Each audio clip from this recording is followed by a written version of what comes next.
حضرت ابو بکر صدیق رضی اللہ عنہ کی زندگی تقوی پرہیزگاری اور اللہ تعالیٰ کی رضا کے حصول کی بہترین مثال ہے۔ آپ کا شمار نبی کریم صلی اللہ علیہ وسلم کے سب سے قریبی ساتھیوں میں ہوتا تھا، اور اب ہی وہ پہلے شخص تھے جنہوں نے نبی کریم صلی اللہ علیہ وسلم کی نبوت پر بلا جھجک ایمان لایا۔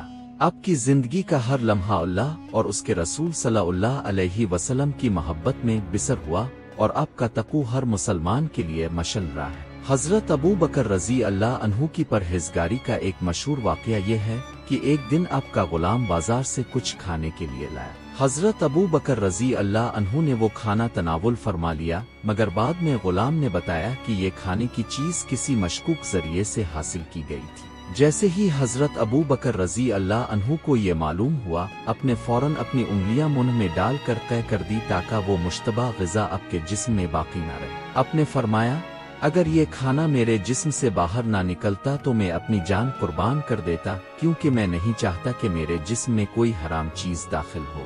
یہ واقعہ آپ کی بے مثال تقوی اور پرہیزگاری کو ظاہر کرتا ہے۔ حضرت ابو بکر رضی اللہ عنہ کا زہد اور دنیا سے بے رغبت بھی حیران کن تھی۔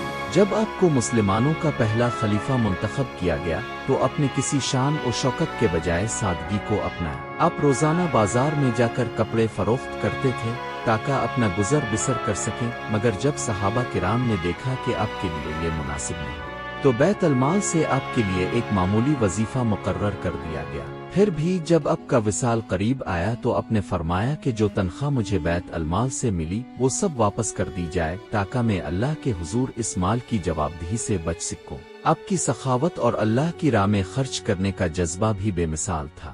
جب نبی کریم صلی اللہ علیہ وسلم نے مسلمانوں کو غزوہ تبوک کے لیے چندہ دینے کا حکم دیا تو حضرت ابو بکر رضی اللہ عنہ نے اپنا سارا مال لے کر حاضر ہو گئے۔ نبی کریم صلی اللہ علیہ وسلم نے پوچھا، ابو بکر اپنے اہل و عیال کے لیے کیا چھوڑا؟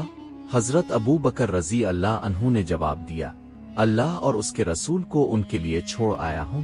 یہ جواب سن کر نبی کریم صلی اللہ علیہ وسلم بہت متاثر ہوئے اور فرمایا کہ آج کے بعد ابو بکر کے مقام کو کوئی نہیں پہنچ سکتا۔